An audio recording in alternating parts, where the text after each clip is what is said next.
Hello students, myself is Parminder Singh from Prab Kripa classes. Our today's topic is Money Magic, Decoding, Fractional Reserve Banking.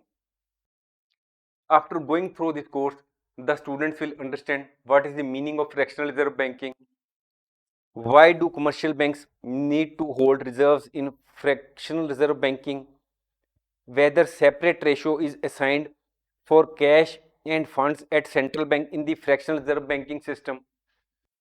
Normally what happens when we go to the bank and say deposit $1,000, the banks have to comply with the reserve requirement which has been fixed by the central bank. Thus, say reserve requirement is 10%, the banks keep 10% and they give $900 on loan.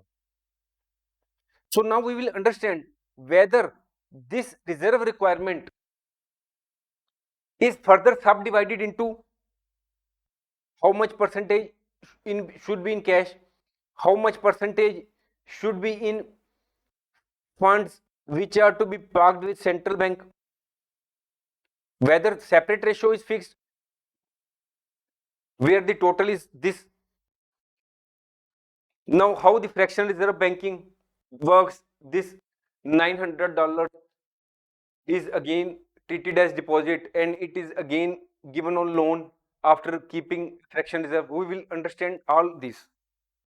The students will also understand, do commercial banks have the authority to produce physical currency, or the authority to produce physical currency rests with the central bank, which in case of United States it's Federal Reserve, or in the case of India it is Reserve Bank of India.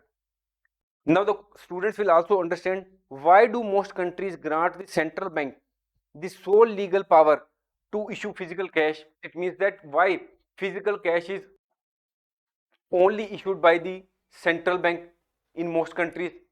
The students will understand who is responsible for the production of physical currency in India. What is the situation?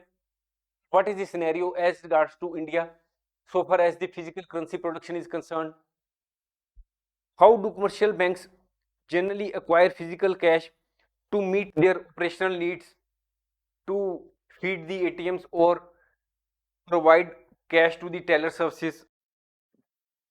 Thanks for watching. If you like our course, please spare some time to give a star rating to our course.